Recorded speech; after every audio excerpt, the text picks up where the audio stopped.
Welcome to this session. It's our first one from Spark Ignite. As you know, that was a series we held in February, which is all about bringing our creative community together. And from that, we actually picked out a couple of themes which came from people that they'd really like some little bit more of these type of sessions, which would give more in-depth knowledge and actually share some good practice. So we're very, very pleased to announce our first one, which is being delivered by Live and Local. Dion and Chris are here, which we're very excited to hear about Live and Local and what they do and their insights and sharing their knowledge.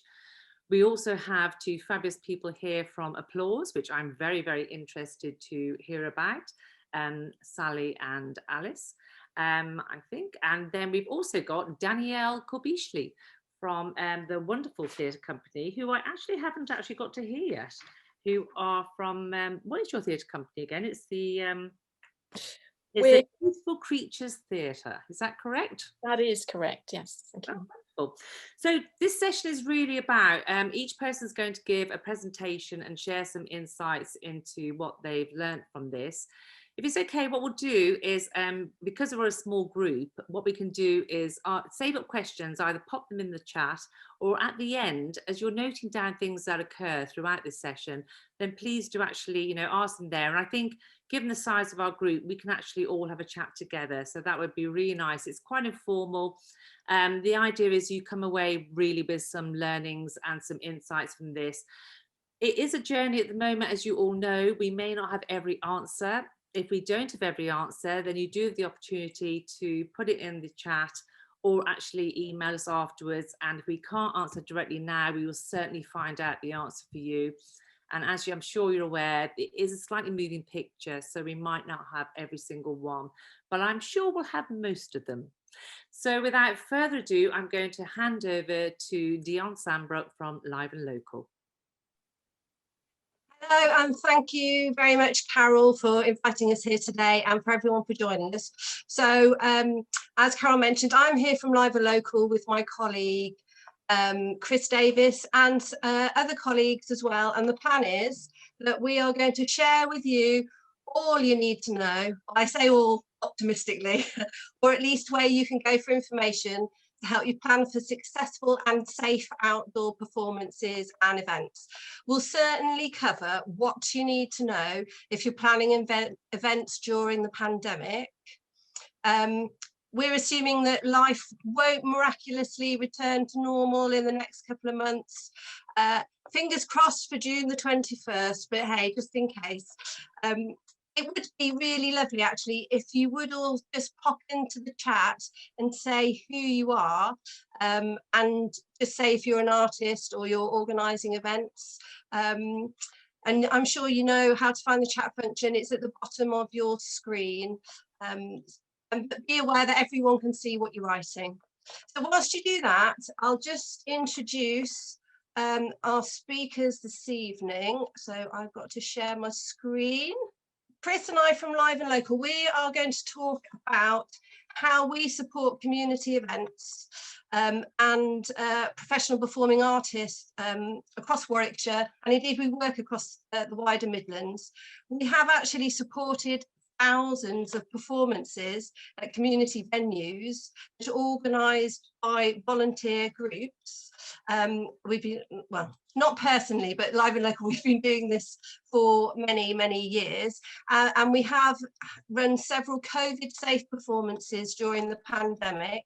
We're also joined this evening by Sally and Alice from Applause Rural Touring, and we work with them quite closely to source fantastic outdoor shows, and they're going to share their extensive experience and knowledge about organising outdoor events. And as Carol mentioned, we also have Danielle Korbishli from Beautiful Creatures Theatre. So Danielle is a professional outdoor theatre maker. She tours with Live and Local, and she's going to share some helpful tips and pointers for artists in particular who are planning outdoor shows. And then Carol is going to talk a bit more about her role at the council and the local authorities' perspective. We will have a question and answer session at the end of the evening. So if you have any questions, you can put them in the chat, or we will, as Carol said, we'll have an open forum at the end. So I'll just start with a bit of an introduction to Live and Local. So we are a community touring scheme based in Warwick. We support communities in hosting professional touring, arts performances and film screenings in all sorts of community venues. This includes theatre, dance, spoken word, family shows, and we do these in village halls, churches, community centre, pubs, and of course outdoor spaces. As I mentioned, we work all across the Midlands, from Worcestershire to Lincolnshire actually, although we are based in Warwickshire, and we focus on rural communities and market towns. So we work with community groups and their venues to organise their own shows and events. So we don't organise events for groups, although we do host some of our own events and performances, such as we do showcases, and we even run an annual film festival, Warwick Film Festival now. What we do is provide a menu of really good quality shows which have been carefully chosen or specifically commissioned for community touring. So they are great quality performances, and they're really flexible and can work in a wide range of different venues or settings. And that includes village hall car parks, pub gardens. We've even done shows in woods. So community groups and volunteer run venues can request shows from our venue. And there's a couple of pictures there of some of the shows we've had or are on our menu. So the shows that we have are heavily subsidised thanks to funding from the Arts Council and several local authorities, including Warwick District Council. So I have to get in a thank you to Carol and Warwick District Council and all the other funders. And then we provide marketing materials and support to community organisations to help promote their shows. And we give them advice about setting up box offices, how to get your audience in, how to run successful events and how to run them safely. More recently, we've been providing advice about how to run COVID-safe events that are compliant with UK guidance. But more about that from Alice later. So in return for all that we give groups, we do ask the groups that join us to work as part of our rural touring scheme and become part of our network of volunteer promoters. I think we currently have over 300 promoters on our scheme across the Midlands.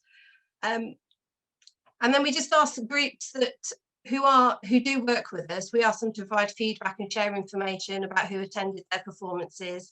And if there are ticketed shows, we do take a share of any box office takings, and that's a lion's share, I have to say. So we also work closely with professional performing artists and support them in developing shows which are suitable for community touring. So they need to be flexible and adaptable to a wide range of venues and circumstances. And we also commission new works and projects such as remote residencies with community groups. So I'm going to hand over to my colleague Chris, who will talk a little bit more about how we support artists and the shows that we currently have. As Dion said, my name is Chris Davis. I'm the engagement manager from Live and Local. And one of my favourite bits of work that I do at Live and Local is to oversee a scheme that we call DART. And DART stands for Developing Artists and Developing Art for Rural Touring. And this is kind of our artist development strand of work where we support artists in their professional practice through mentoring, through support with funding bids, through support with hooking them up with promoters, lovely promoters who want to kind of host them and allow them to show their work as it's in progress. So these might be artists who are sort of emerging at the beginning of their careers and starting to work. They might be artists who have sort of toured fairly mainstream venues such as kind of equipped theatres but have never done rural touring before, and we work with them to kind of introduce them to the wonderful world of rural touring. So if there are any artists on the call who'd like to find out more about rural touring or about what we do, I'll pop my email address in the chat when I finish talking, and feel free to drop me a line. We're always keen to meet new artists and find out about you and your work, and we can have a chat about how we might be able to work together. I'm just going to give you a very quick overview of some of the outdoor shows because this is about outdoor performances, some of the outdoor shows that we offer through Live and Local to volunteer promoters. We offer a fairly wide range of performances, and broadly speaking, there are two different types. One would be what we call walkabout shows, where the performers kind of move around a showground, park, or a fete, or a festival, and they engage with the audience sort of wherever the audience are on that site. And those would kind of go throughout the day, probably, 2, 3, 4 30-minute slots with the walkabout performers kind of dressed up in costumes. They might have puppets, they might be comedy characters, they might be musicians, and they move around the event and kind of entertain the guests who are there. The other type of performances are more static shows, which are kind of your traditional performances where they take place in one designated area, and may even have an allocated or ticketed audience within the wider event. Again, there could be several performances in a day, and on both sides of that, on the walkabouts and on the static performances, they could engage with the audience and include some sort of audience participation. As part of what we do through the menu, we provide very detailed information on what the performers require, such as power and the performance area, and loads of information about the show so that you can kind of choose the right one for your event, and we can advise and help you with that process. There's a whole range of performance types: storytelling, music, puppets, dance, circus, and drama. Some have sets and elaborate costumes, and we've even had some classical musicians kind of working with us and are in our menu for the coming season. I'm just going to flick along to the next slide to give you a sense of some of the things. There's some classical music there on that slide. I'm just going to talk briefly about a couple of shows from our current menu of outdoor arts, one of which is on the left of your screen there. And this is a brilliant piece of theatre. It's something which really appeals to me. I have a very musical background and I'm a percussionist. And this is Beautiful Creatures Theatre, who are here with us this evening. It's their Bell Orchestra. And this is an interactive musical game for families, and it invites audiences of all ages to come together to play beautiful melodies on a set of giant chimes. So there's these massive kind of bells, as you can see in the picture, and kind of families come together and they can kind of play patterns and rhythms and improvise kind of melodies on these chimes and make wonderful music together at an outdoor event. The other show, which you can see on your screens at the moment, is another Beautiful Creatures show, and this is called Rat Choc Chip. And I love this just because I think my kids would have loved this when they were younger. And basically, it's a vintage ice cream kind of cellar and ice cream cart, but lurking within are some furry rodents, and you never quite know whether what you've got on your ice cream are chocolate sprinkles or something a little bit more interesting from the rodents. And the kids are invited to kind of help the ice cream vendor sort of keep an eye out for the rodents, and it's very interactive. So there's all sorts of stuff on the menu, as we said. I am now going to hand over to Alice and Sally from Applause Rural Touring. Applause are another rural touring scheme, a little like Live and Local, and they are experts, very, very expert at outdoor arts. And so they're going to talk about the nitty-gritty of outdoor events. I'm going to stop my screen and then I'll pass over to Alice. Yes, so I'm Alice from Applause Rural Touring. I'm the community engagement lead, so I work very closely with communities that are putting on their events, and that could mean that I'm working with perhaps like a village fete as they're trying to come up with a set of shows that they might want to have at their event. Or it could be working at a much kind of bigger festival, looking at kind of programming several pieces into their events. So yeah, kind of we do a whole wide range of different things. We cover at Applause quite a lot of different strands. We have our indoors program and our outdoors program, as well as In Crowd, which is all about getting live literature and spoken word pieces into pubs. But this evening, I'm just going to focus on our outdoors program. And I'm going to pull out a few examples from the season brochure that we've got this year, which we've worked on with Live and Local. So these shows will be available to you to book if you wish, just so that we've got a few examples to kind of hang our ideas on tonight about the kinds of things that you might need to think about when you're booking an outdoor show. So hopefully that will be helpful for you.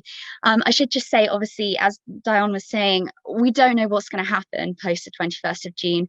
I'm going to speak this evening as though things are okay, and sort of talk you through some of the general things that we might want to consider with putting on an event outdoors. And then at the end, I've got a few sort of hints about things that we might want to consider if COVID restrictions are still in place. But it's difficult to predict what the restrictions might be. And I think really the best advice that we have for you is to liaise with your local authority at the point at which your event is happening, and they'll have the most up-to-date and accurate advice at that time. But yeah, so sort of thinking about, oh, my slide's not moving on to the next one. Oh no, so sorry. See if I can just move it onto the next slide. There we go. Has that moved across for you? Can everyone see that? It has. Thank you, Alice. Great, thank you. Phew, first technical error of the evening. So the first thing to consider when you are looking to put on an outdoors event is think about the type of event that you are hosting. So do you want your show to be the sole focus? Is it going to be perhaps like a ticketed event, and everyone's going to come to your event purely to see the show? Or is it going to be happening within an existing event? So, for example, is it going to be a community barbecue where you might have a show that's happening alongside that? Or is it going to happen within like a fete or a festival where there might be lots of different bits and pieces that people could go and engage with, and there might be multiple shows going on? And depending on what kind of event you've got will really impact on the kind of show that you are looking to have. As Chris mentioned, there are different types of shows. We've got statics, walkabouts, and then durational pieces, which are quite similar to walkabouts in the sense of they last for a period of time. Our durational shows tend to last for sort of 3 to 4 hours, maybe with a break for performers to go and get a drink, etc. But they're really great because they enable you to have something at your event for potentially the whole of your event, depending on how long it's lasting. And it's something that audiences can go and engage with, and then perhaps go away and then go back to, and it helps to create kind of like almost more of an immersive experience. Whereas our walkabout shows are quite different. They're not static, they're not just in one place, they're moving around, and they kind of, the actors will go and find their audiences in a sense. So they go and create small moments of interactive performances with audiences. And that kind of performance, the walkabout events, are perfect for putting within an existing event or a fete. And they can complement other events or activities really well. And you might even be able to tie it into a theme. So if you've got a larger event, such as a fete, it might be that there's a theme about the environment. And so you might want to have a walkabout event that's encouraging recycling, which I'm going to speak about one of our pieces a bit later that is actually doing just that. So it can complement general themes that you've got going on. And also it might be that you want to have a walkabout show alongside another static or durational show, and you can sort of look at a program of work that you can build up to create a really nice event. And your scheme, Live and Local, is here to kind of help you do that. They can offer you advice on different shows that might fit well together and help you come up with something that would be a really nice, engaging program of work for your audience. So some things that you might need to consider when planning your event. It's good to think about kind of tech and other practicalities. Whilst all outdoor shows have very minimal tech requirements and many are completely self-sufficient, there are just a few things that it might be good for you to consider. So for example, for some shows, it can be useful for them to have access to electricity. Some companies come with their own battery powered PA systems, or some don't need PA systems at all. For example, some of our circus shows where the performances are much more physical, they probably wouldn't require anything like that. But some of our more traditional shows might want to have, say, a more kind of dedicated stage area, and may need power supply.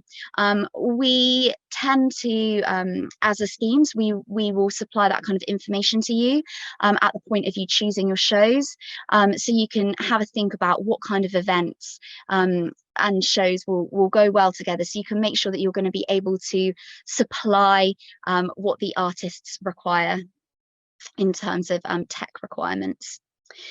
Other things that you kind of will need to think through is the size of performance space that the artist will need. Often they will say that they need like a 3x3 or a 4x6 performance space. Sometimes this might be that they want to perform on grass, or they might be bringing their own kind of staging area with them. But it's just good to kind of think through what it is that the artists need, and where it will be best for you to put your artists within the event. And along those kinds of lines, thinking about footfall. So if you're placing the show within a much larger event, are you going to be placing the show in a place where audiences are going to naturally walk past it and be encouraged to go and interact? Sight lines, particularly if it is going to be a solo event, you're going to need to think about spacing for seating, and making sure that audiences are able to see the show in the best way. And then also thinking about whether you want to, say, put up fencing or roping any area off if it is going to be a static show. Other things around noise. So, you know, is it best to place the show right next to the merry-go-round? You know, just kind of being aware of the layout of your event and the impact that that might have on the performance and the audience's experience of the performance. And whether there are any noise restrictions or regulations that you need to adhere to. Again, your local authority will be able to advise you on that. And along that kind of line, thinking about any licenses that you'll need, public liability insurance, and other insurances, which again, contact your local authority if you're unsure of what licenses you might need for your event. Risk assessments, particularly at the moment with COVID, it's really important that we have robust risk assessments. And Live and Local, I believe, have a template available. So do contact them if that would be useful for you to have a copy of, so that you can make sure that you are covering everything that you need to. And then we are in England. So having a bad weather plan is always a good idea.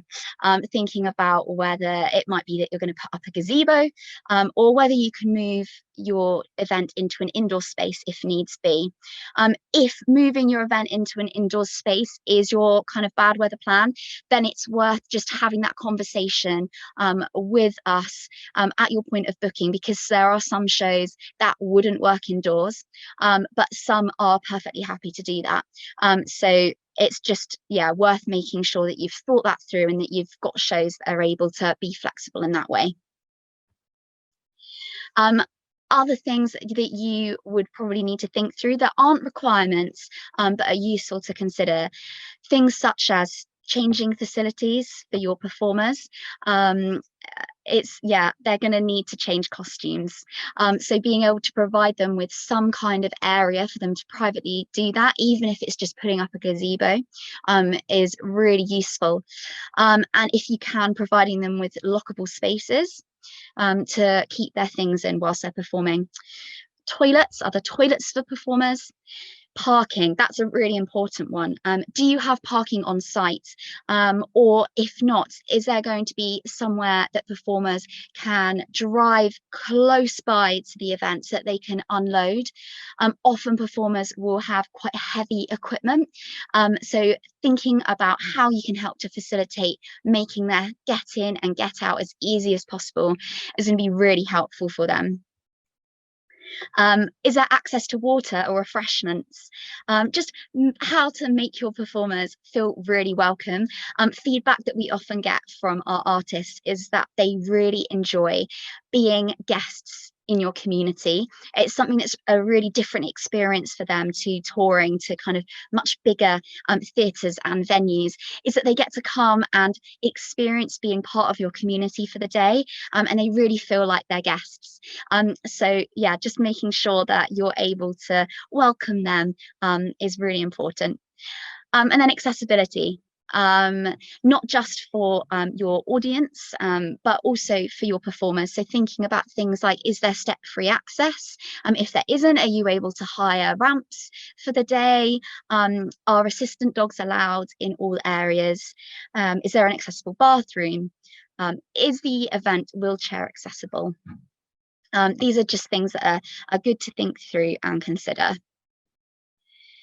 So that's kind of some of my tips, but I thought it would also be useful to just kind of practically look at how to book a show.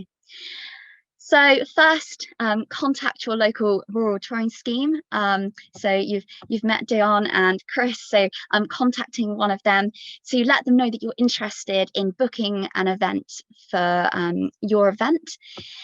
They're there to help you, so please feel free to ask for help, advice. If you're not kind of sure what type of event and might work well for you, then have those conversations. They'll provide you with the menu to look through, and then you can talk to them about what kind of shows might fit well together. Then liaising with the rural touring scheme about your choice. Once that's done, they'll kind of take over for you and they'll talk to the artists on your behalf and organize it. So it's kind of a really easy process for you. Then the fun bit. You get to fill out all the paperwork, check that you've got all the right licenses, the insurance, risk assessment, etc. It can feel a little bit scary, particularly at the moment with COVID, like there's quite a lot to do. But Live and Local have got a really helpful toolkit for you that kind of just says all of the things that you need. And again, your local authority is there. Do ask them questions and check if you need an alcohol license and things like that. And once you've got that list of everything that you need, it's actually really manageable. So just kind of go through it really strategically, and it's fine. In terms of marketing your event, again, this is something that we can help with. We ensure that all of our promoters have good photography, a good marketing sheet with all the information on, and we'll even often include sort of copy for you to use on social media. So we try to make it all as easy as possible for you.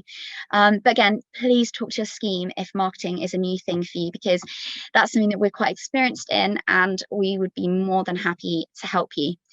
And then it's time for you to enjoy your event. We will ask you to complete a little bit of feedback at your event, which your scheme will go through with you and talk through with you how that needs to be collected.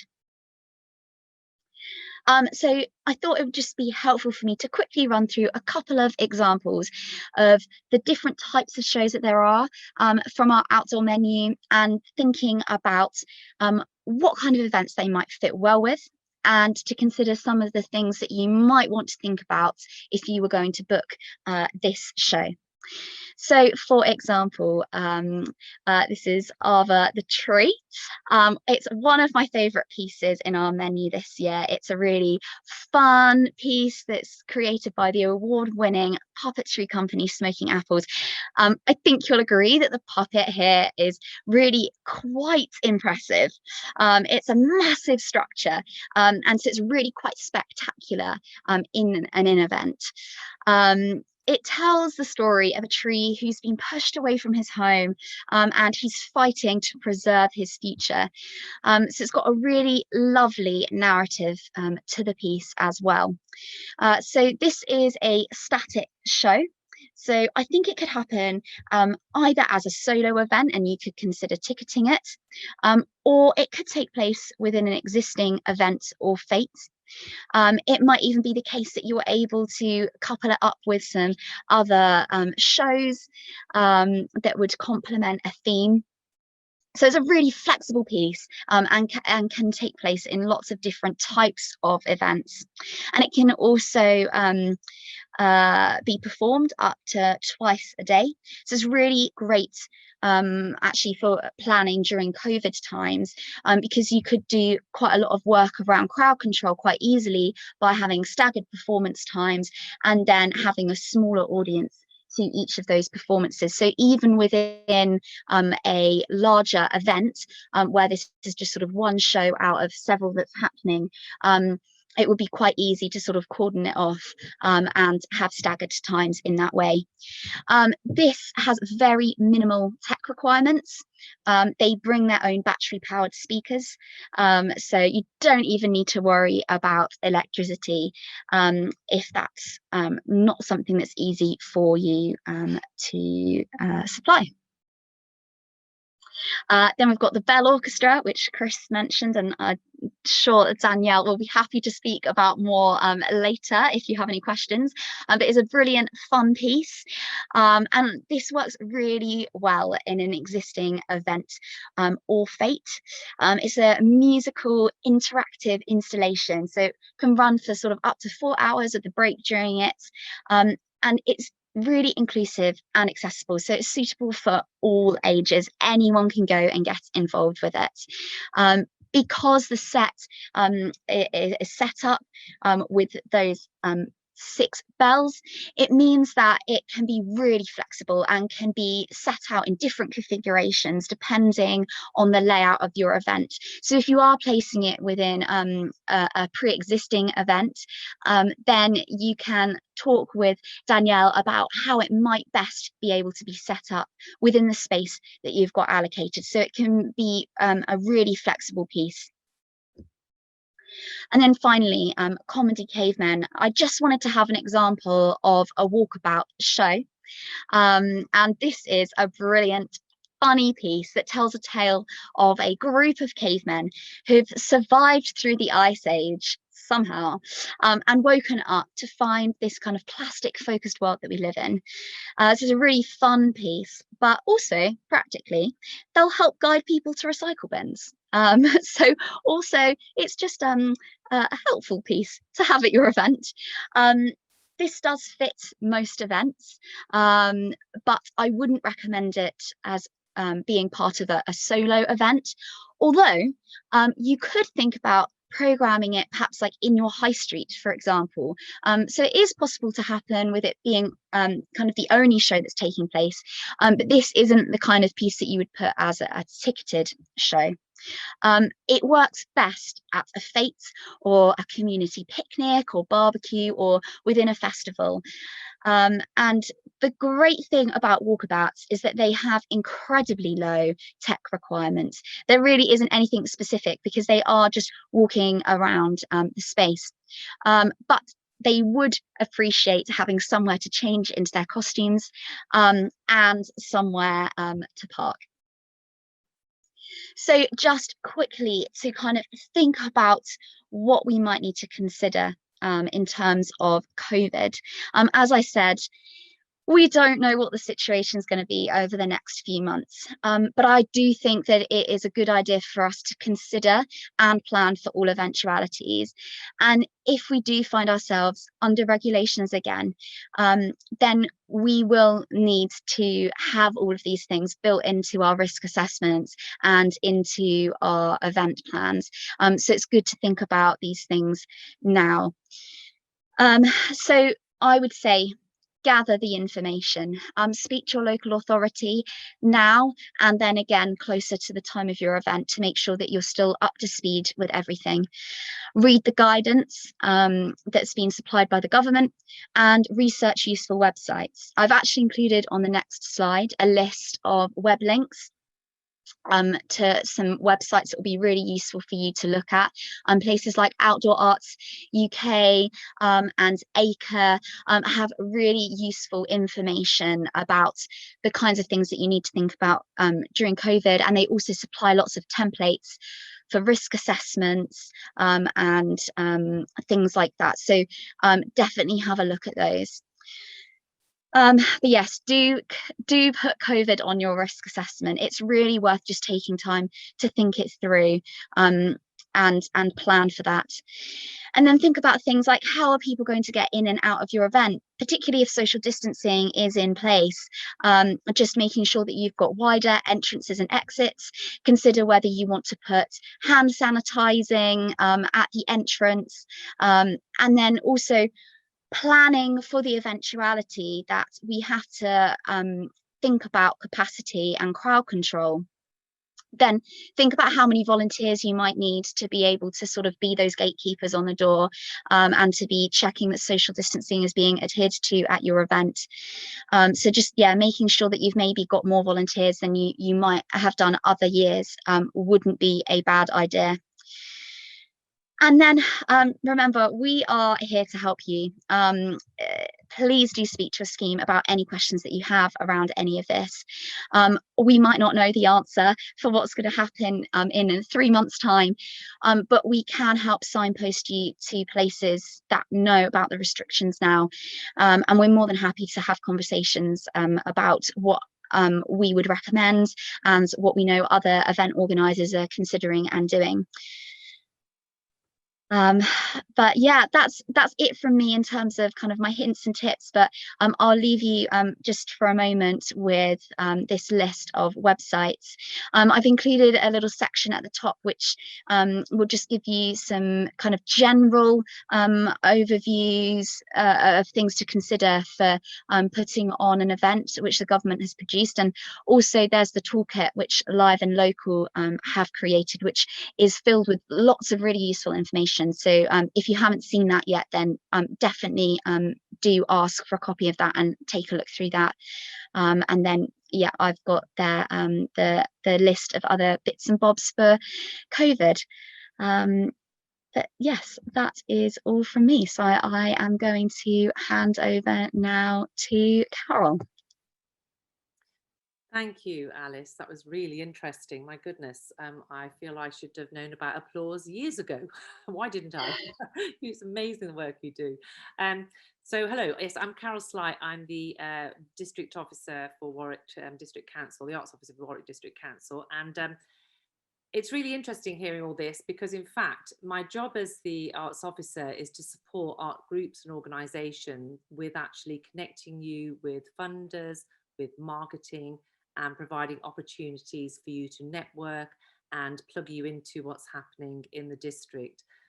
Primarily, I cover with the art service team, it's Leamington, Warwick, Kenilworth and Whitnash. So that's actually, a lot of my role is actually supporting people delivering what you are doing, all this wonderful work. But in my former life, I was actually the director of Leamington Art in the Park Festival. So also wore that other hat of actually having to go through and work with the council from the outside and actually work out all the permissions and the different things you had to do to actually get an event on. So I find this role really interesting now that these two sides of my life have collided in between. So I can see it from the performance side and also as a local authority side. So tonight I'm actually doing it from the local authority side, because I know that a lot of people can feel sometimes that the local authority feel like a bit of a barrier to things happening. But actually it's the opposite. We really want to enable things to happen, but you can imagine it that we do have to go through a number of rules and risk assessments. And, you know, as a local authority, like everybody, we're very risk averse, but even more so given the unusual times we find ourselves in.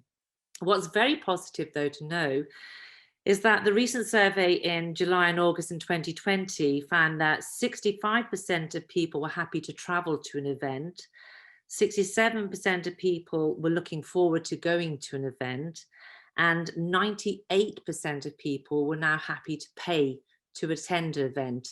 So I think what's very clear is that we have actually got a very engaged audience who want to get out there, and a lot of things are selling out, which is really positive to hear. But at the same time, I'm very, very aware that as a local authority, we're also asking more of you.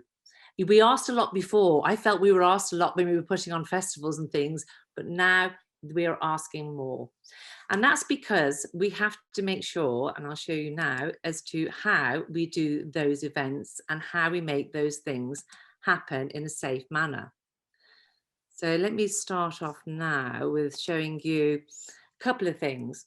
So this is my email address. Please do use that.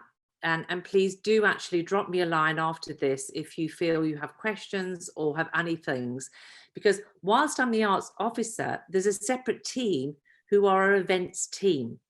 So people think the events team put on events. They do, and they also marshal events. They are the people whose, in the end, it rests with them that if they have said your event is green lighted, that means that they have gone through your paperwork. They know what you're doing. They know all about you. I will show you the next slide, which will connect you into them. There's a team of 4 of them.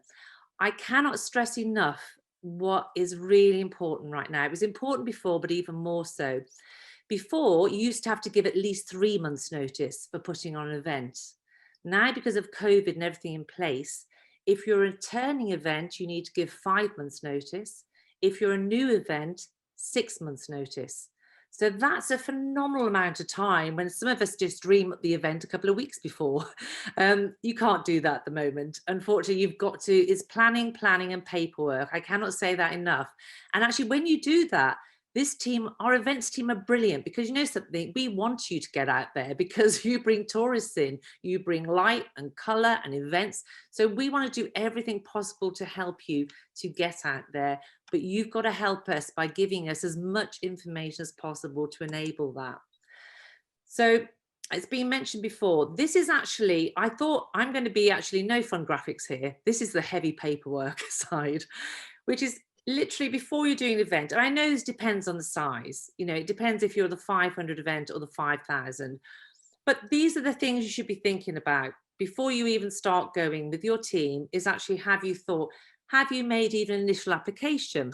Have you contacted our events team to say, I'm thinking of doing this, I'd like to do this, I'm going to fill in just that event application form to lodge it in your head? Have you dropped me a line so that I'm actually also aware, so I know actually how I can support you? Have you then, when you got to the next stage, filled out that event management form? Have you looked at, I know it's been touched on by Alice, so thank you, but to reinforce all those things, the event management plan, the road closure. Are you filming? If you're filming, you have to pay a license for that. That needs at least 2 weeks notice.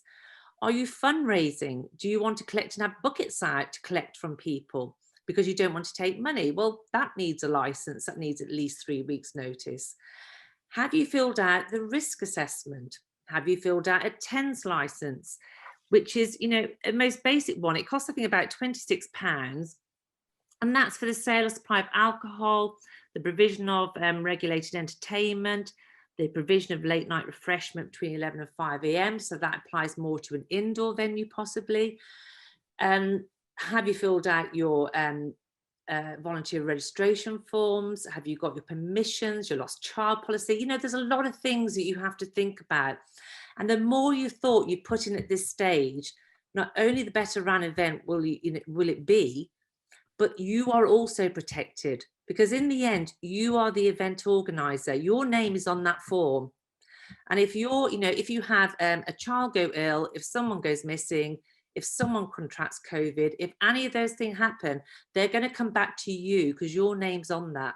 And I used to always feel this sense of responsibility when I signed my name on that form for Art in the Park or whatever, because I just thought, gosh, if anything goes wrong, in the end, it's me that has to be able to say, No, I did have that permission in place. No, I did notify the local ambulance service. No, I did have first aid there. No, here's our volunteer policy. No, and I needed all those things. Here's our, insurance policy, all those things. You need to know that you feel confident in that. And I was asking Marcus Ferguson, who is our event manager, I said, well, what's happening at the moment? How are things going? And he said, well, at the moment, because of the way things are, they have a separate team who are looking at every single event. It's their health and community team that look at every event, and actually they say whether it's going to go ahead or not. And I said, well, are any events failing? And he said, well, the biggest reason events will fail is that they have not done a proper risk assessment and they have not got the right measures in place. So because we have to feel confident in that they are going to deliver it well.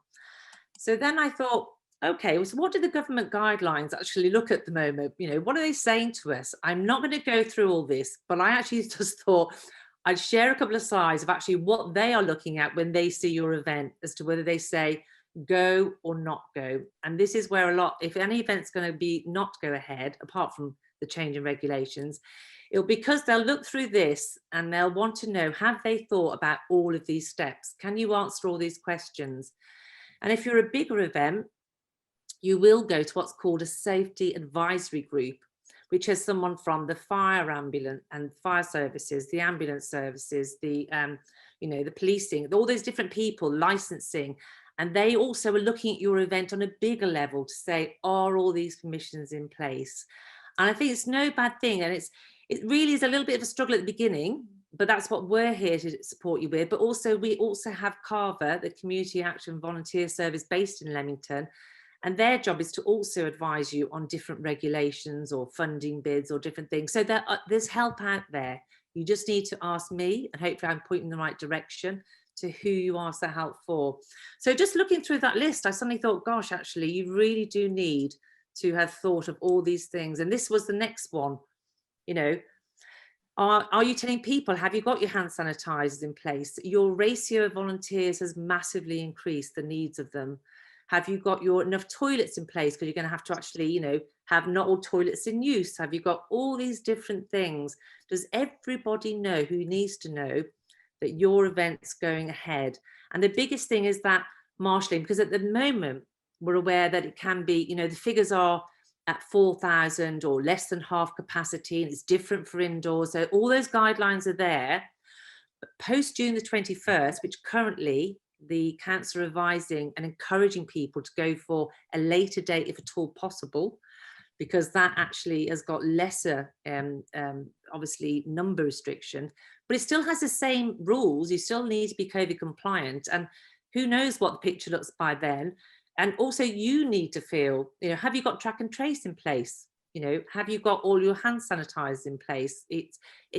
Have you got enough sort of rubbish collectors? All those different things. Your site needs to feel squeaky clean, but also most important, people when they go into your event need to feel that they feel safe. For example, I went to H&M last Saturday with my daughter, and I was queuing up at the tills. Well, you'd think COVID never happened. Nobody was social distancing. It was absolutely rammed. And Erin and I were standing in our little round circle, and we felt like we were the only people standing in our little circle because nobody else was. It was just like COVID had never happened. And it felt really it made me feel a little bit anxious. We left actually Birmingham early because I just said, oh my gosh, I wasn't expecting to feel like this, but this is feeling very unsafe. It's feeling like no one's respecting those distances. And I feel like we're putting ourselves in a quite vulnerable position. Well, that was in a store. Imagine if you're at a festival when we all get a little bit excited, it's all a little bit new. We're seeing our friends again. We haven't seen them for ages. Well, a lot of things may go out the window. It's your job to be reminding people of that. We're not, in as safe a way as possible.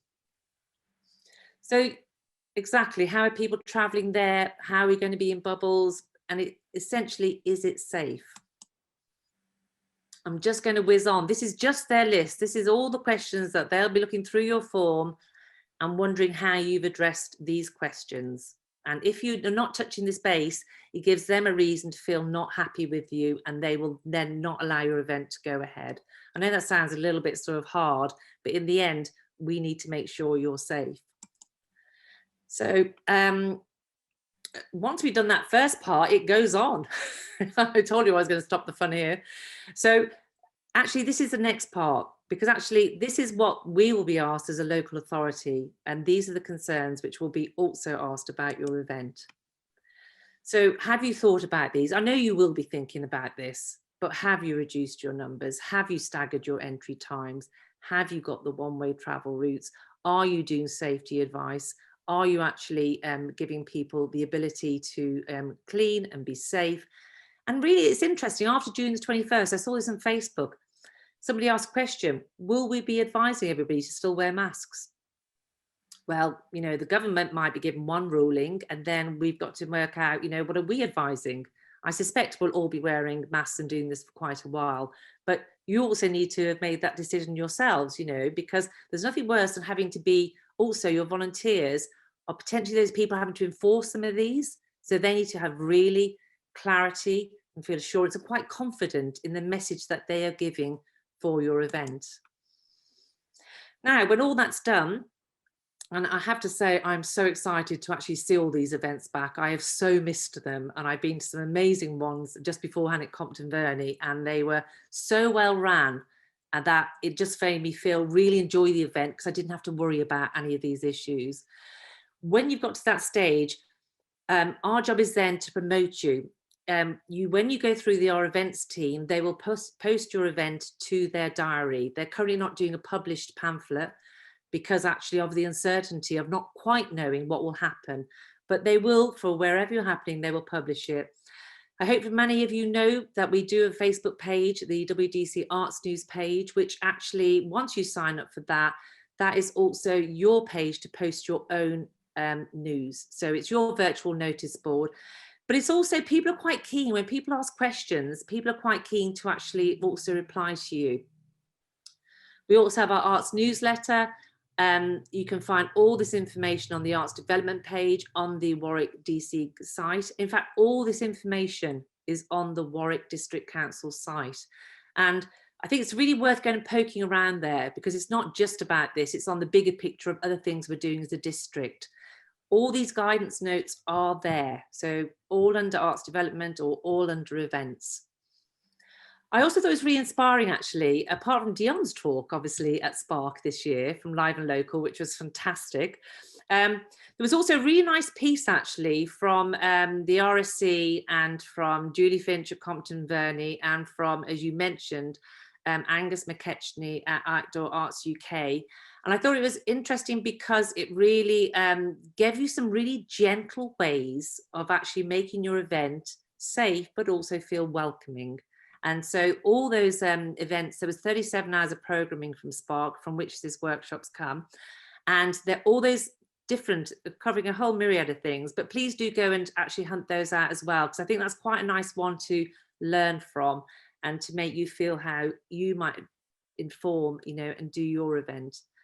So I'm going to leave the last one for questions, because I know we're overrunning a bit, and I'm sure hopefully we'll have time for questions.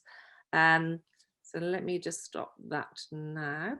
But thank you. I think actually, as you can see, our key thing is to support you. I mean, that's really what I'm going to get across. No question is too small. No ask is too big. That's our job, because we want you back out there performing and entertaining us. Thank you, and back to Dion. Thank you so much, Carol. I really hope we haven't frightened you.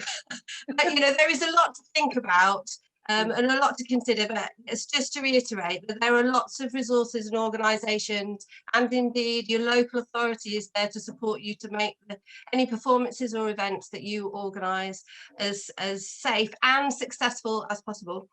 We are running over time quite a bit, but the next bit is really important because Danielle and also Sally from Applause are going to talk a bit actually about the artist perspective and what artists need to think about. So, and then we'll have questions at the very end. So I'll hand over to Sally and Danielle now. Thank you, Dion. I'm going to be really quick, actually, because I think the really important information is going to come from Danielle. But I just thought it would be really useful for me to introduce myself. I'm the Programme Lead and Deputy Director at Applause, which means I have the fantastic job of working with some amazing artists. And so as part of my work, I commission between 4 to 6 new shows for outdoor touring every year. I think what I would like to do, because I know we are running out of time, I'm going to hand over to Danielle at this stage, because she's going to give you some insights into what you might need to consider when making work for outdoors. But I'm going to put my email in the chat so that, and I will be around for question and answers. So if there are any artists here who want to hear a little bit more about our commissioning process, I'm more than happy to have a chat with you later. So Danielle, off you go. Amazing, thank you very much. Do you know, that's all been so interesting. I've scribbled all over my amazingly well organised notes with so many other things. It's now completely illegible. So, and I'm also going to try and chop it about and keep it within the kind of the last remaining time frame, because you're probably all getting a little bit twitchy now to go and have a glass of wine, I can probably tell. But if anything an outdoor artist should be good at is holding attention for a difficult crowd, right? Not that you're a difficult crowd, because you're being a brilliant crowd, but let me see, it's really putting me to the test via Zoom here. But thank you very much for inviting me, and thank you, Chris, for mentioning the Bell Orchestra. That's really nice. I want to talk a little bit about that. What I'm going to do is show you a few slides about some of the stuff that we've been doing over the last year, some of the shows and how we approached putting on COVID safe events.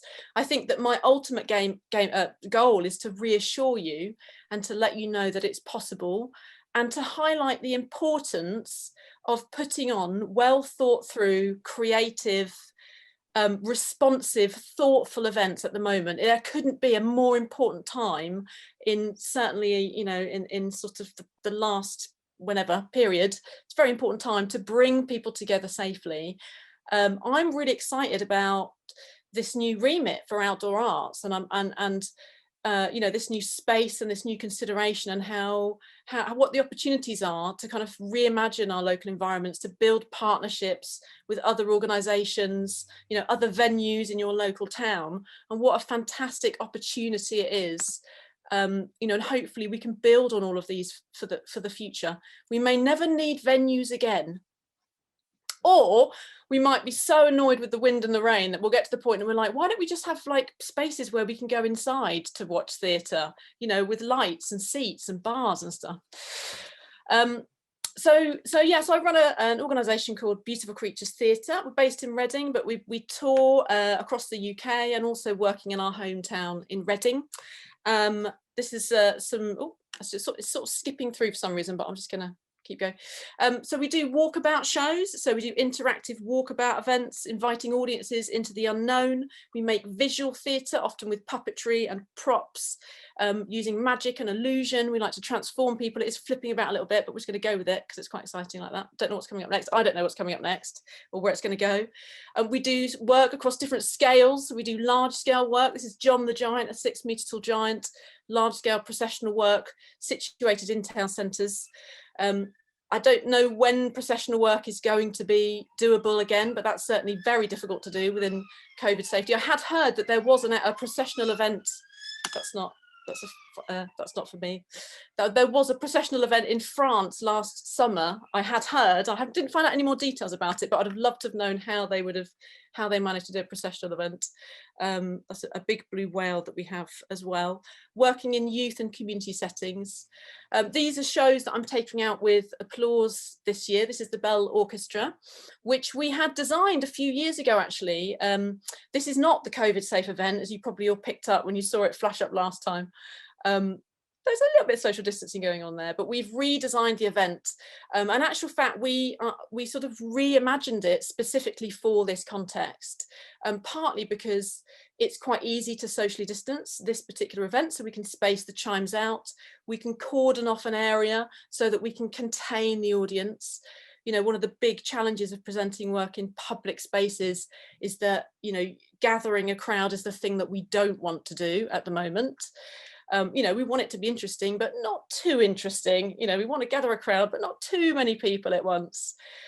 So certainly understanding your audience is going to be really key here. I think certainly in rural settings and for smaller towns, or where there isn't perhaps an existing outdoor program, it's going to be a bit easier because you won't necessarily attract huge audiences. I also work for the Corn Exchange in Newbury, where we've had a 10-year program of outdoor arts. And our outdoor program now regularly attracts thousands of people. So it's very difficult for us to actually put anything on to promote anything outdoors, because it immediately attracts large audiences. And so in that context, we can only really present things in contained spaces where we know exactly how many people are coming. It's all ticketed, and we can monitor and we can contain that audience, and there won't be the risk of general public gathering around the outside. You know, for small festivals and events, you're going to be able to get a much better understanding of how many people are coming to that event.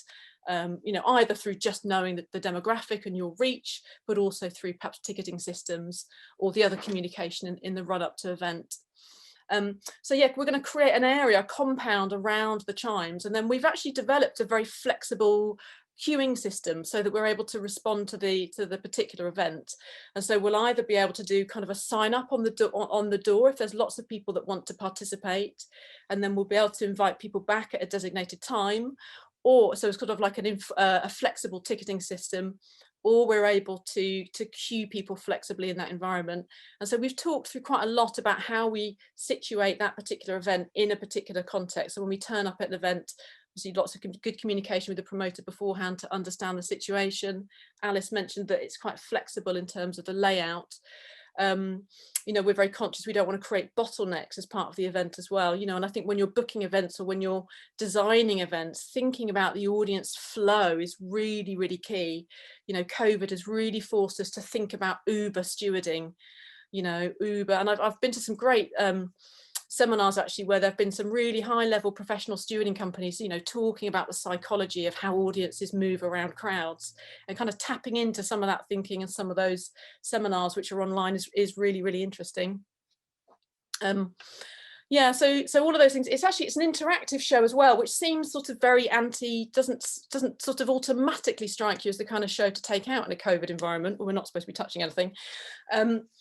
But we found a way to mitigate those risks. Actually, formite transmission from COVID is actually sort of, it has sort of been proven later on to not be one of the high risk areas, but we absolutely go to quite some lengths to ensure that the beaters, which are held by, they're sort of swapped over, are cleaned very thoroughly in between. We have a very clear hand sanitizing washing station as audiences come through into the compound. And we also have some plant-based gloves that audiences are invited to wear if they want to. Then they're not plastic, that's really important, so they just biodegrade into the ground, which I always point out very happily to people because that's quite important too. So audiences can wear gloves and or sanitize before they pick up the beater. But this show was important to us because it's about audiences playing together. It's about a group of 5 people working together, improvising, listening together, and we really wanted to find a way to help strangers, people who weren't from the same family, be together in a space and just listen and just be and respond to each other. And that's partly what this show does through the sound of these giant donging chimes.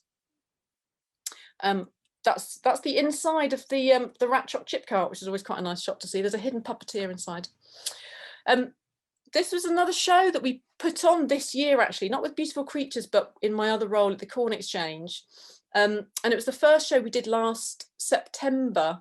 And it's an installation because we were looking for a very COVID safe sort of event. And so putting on something that's installational and durational is quite a good way to put something on in your local community where social distancing is less of a consideration, and it's sort of very, very low risk in a way. And I know there's quite a lot of installational pieces that are starting to tour now this summer.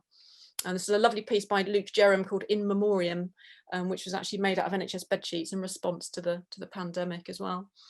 And I think, there is something nice about programming things that are very sensitive artistically to the current context as well, and really thinking about how we can build on some of the sentiment, and I think it's very important that there isn't the moment there feels like a bit of a rush to sort of get back out there, doesn't it? And I think it's those types of feelings that can create a lot of anxiety, both for yourselves promoting and organising, and this feeling like there's a pressure to put on events, there's a pressure for an artist to get back out there, and that's sort of what's creating a lot of this anxiety. And I think that, you know, I think that absolutely there is time. It's okay for us just to slow down a little bit and to think and be quite thoughtful about what we're programming and why, you know, and what are the sentiments that are important to your community. What are the things that you can actually pull forward in your programming, pull forward in the artistic work, the songs that you're singing, you know, the pieces of work that you're making, to sort of to help to carry that sentiment forward before everything just gets kind of all jumbled up again. And that idea of being gentle, I think, is going to be very important for inclusion purposes as well, to make sure that everybody in our community is able to get back out into society as well, and really being really mindful about that piece around mental health, and you know, and accepting that lots of different people are going to have very varied levels of anxiety and are going to have very different needs. You know, I think the commercial drivers often sort of, you know, the pressure and absolutely the commercial economic pressures for businesses to bring people back in, you know, is sometimes going to be driving all of those numbers up. And I think it's, you know, is there a way for us to just find a sort of a place that enables everybody to be in on that as well, and for everybody to enjoy those spaces. We did a lantern trail as well, and we had 3,000 people attend this lantern procession in December, which again feels very, looking back, it seems a bit nuts now thinking about that, but again, so we normally do this massive procession through the centre of Newbury, but actually we redesigned it as a trail along the banks of the Kennet and Avon Canal, which worked really well, with audiences staggered coming through every 10 minutes. So really just uber stewarding plan. I mean, we stewarded that right up to the, you know, the most maximum level of stewarding that you could think of. You know, with professional stewarding team, the Rivers and Canals Trust, and a really thought through cohesive strategy for getting those people from A to B in every particular point. Anyway, I don't want to go on too much longer really, but I think there's loads of opportunities, you know, to work with artists for your, whoops, just strolling through, to work with artists and thinking about how you can bring in artists to help with some of that COVID, to help with the flow. I still think it's a great time for a comedy duo, the Social Distancing Police, sort of a clowning walkabout piece would be really good. Haven't seen that pop up yet, but who wouldn't want to book them to come to your event to help, you know, monitor social distancing? Lots of ideas there, someone could pick that up. But yeah, so there's loads of opportunities, and I think it's just doing it slowly and gently and for everybody. But yeah, thank you very much. And if you've got any questions or want to get in contact, please just email me, and I'm really happy to share anything else. Thank you so much, Danielle. Actually, I was laughing at the idea of having the comedy Social Distancing Police, because I'm worried that might just be the police. But hey, thank you very much. And I think actually what you said right at the beginning was, it's so important that now is the time we really need these events. And although they might seem quite difficult and complicated, they actually are absolutely worth doing. Even small, tiny scale local events and musicians, you know, it's what people really want and need. It just needs planning and thought and conversation. So, you know, definitely encouraging conversations between organisers and artists, and also the local authority. I was going to say, actually, having given sort of quite the scary side, it's very exciting. I'm just finishing off our April newsletter.